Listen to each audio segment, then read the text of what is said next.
Hey everyone, welcome back to another Stock Valley video. Today's guest is Exxon Mobil XOM. Exxon Mobil has been moving sideways for quite a while now. As you can see, around June 10, 2022, the stock reached this upper area. And since then, it's mostly been trading within a horizontal range. The lower zones here have acted as support, while the upper region has served as resistance. Let's mark these areas on the chart so it's easier to follow. Our support zone sits roughly between $96 and $100, while our resistance area stretches from around $119.70 up to $1.06 for $1. So this range defines the main battlefield for the stock right now. Exxon Mobil has made several notable moves in this range. For example, on March 16, 2023, it made about a 20% upward move, then pulled back again for a bit. It briefly dropped to around $95. And from there, rallied again, this time up to around $123 into $8. So we've seen some decent short-term gains along the way. Currently, the stock seems to be trying to complete another similar move, and based on the pattern, we could see it head back toward the $129 area once again. When we draw the trend lines, you can clearly see how cleanly both the support and resistance levels have been working in this range. It's quite a disciplined movement. Now, what's important here is this: will the stock be able to break above $119 and move toward $126, or will it fall back down again and revisit those lower $100 zones?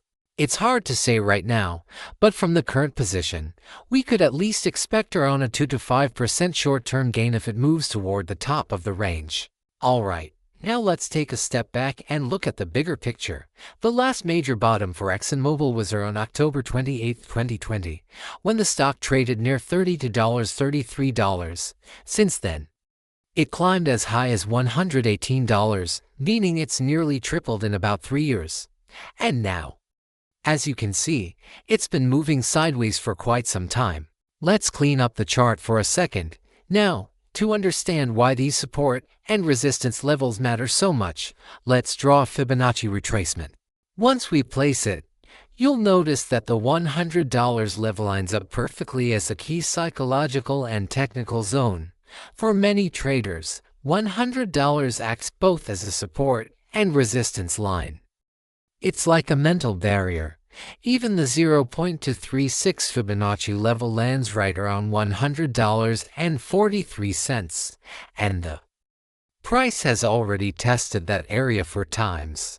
If Exxon Mobil manages to break above $126, the next resistance zones are roughly at $138, $153, and $170.48. Those are the upside targets to watch. Now, let's talk about why the stock has been moving sideways for so long. In markets, prices can go up or down, but the real question is when one of these zones will break. And unfortunately, that's something we can't know in advance. It might break to the upside and rally strongly, or it could just as easily fall back down again. Let's also mention the second possible scenario. Switching to the weekly chart, you'll notice something interesting. There's a broadening triangle pattern on the left and a narrowing triangle on the right. In technical analysis, when a stock forms this type of pattern, it often moves upwards several times, then drops sharply. Once the formation completes, that's the bearish possibility we need to keep in mind. If that happens, the first key support would be around the 0.38 to Fibonacci level $90.65. If that fails, the next support sit near $79 and then $68. So these are the potential downside levels to watch in case the stock turns weaker. For now, that's all we have to say about Exxon Mobil XOM. Thanks for watching, and see you again in another Stock Valley video. Take care, everyone.